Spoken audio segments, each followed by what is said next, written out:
मैं कोई इन्फ्लुएंसर नहीं हूँ, लेकिन बेटी हूँ उत्तराखंड की। मैं बेटी हूँ शहर की, जहाँ 2014 की एक रात मेरे घर से 3 से 4 किलोमीटर के दायरे में एक 7 साल की मासूम बच्ची गायब हो जाती है।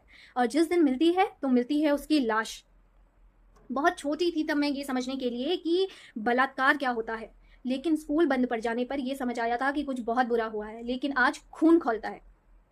कशिश के अपराधी अख्तर अली को फांसी की सजा सुनाई गई थी। 2020 में हाईकोर्ट द्वारा भी वो सजा बरकरार रखी गई। लेकिन इतना समय क्यों लग जाता है एक दरिंदे को फांसी चढ़ाने में?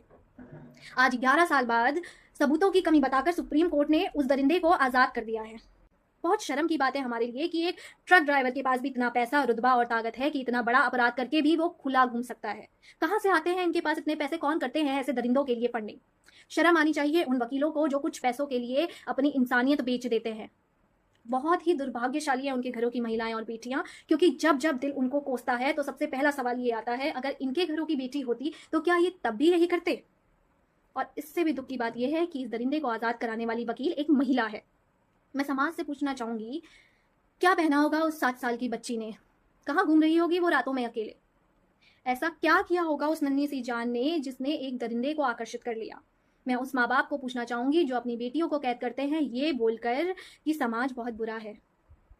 फिर क्यों ये चुप हो जाते हैं और खामोश हो जाते हैं ये देखकर कि दरिंदे समाज में खुले घूम रहे हैं? क्यों ये आवाज नहीं उठाते हैं? क्या हमारी सोच यहीं तक रह जाएगी कि बेटियों के लिए कैद और दरिंदों के लिए आजादी? मैं हल्द्वानी की मूल निवासी हूँ। मेरे रिश्तेदार, मेरे लोग, मैंने किसी एक को अभी तक नहीं देखा इस विषय में अपनी आवाज उठाते हुए। यही किसी की लड़की का अफेयर होता या किसी के चरित्र में उंगली उठानी होती तो सब जज बन जाते। यहाँ तो किसी के साथ बुरा हुआ है लेकिन अभी बेटी अपनी नहीं है। मैं उन लोगों को कहना चाहूंगी कि क्यों हम इंतजार करते हैं किसी दरिंदे की अपने दरवाजे पे दस्तक देने?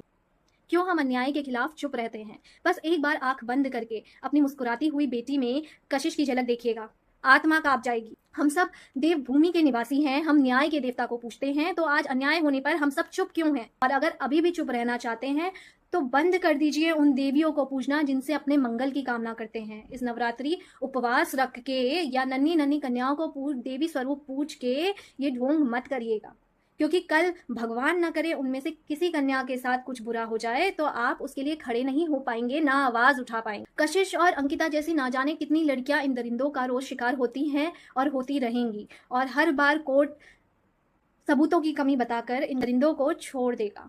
क्यों हम ये अपेक्षा रखते हैं कि हमेशा इन्फ्लुएंसर ही आगे आए और किसी मुद्दे को उठाए? क्यों हमारे पास आवाज नहीं है?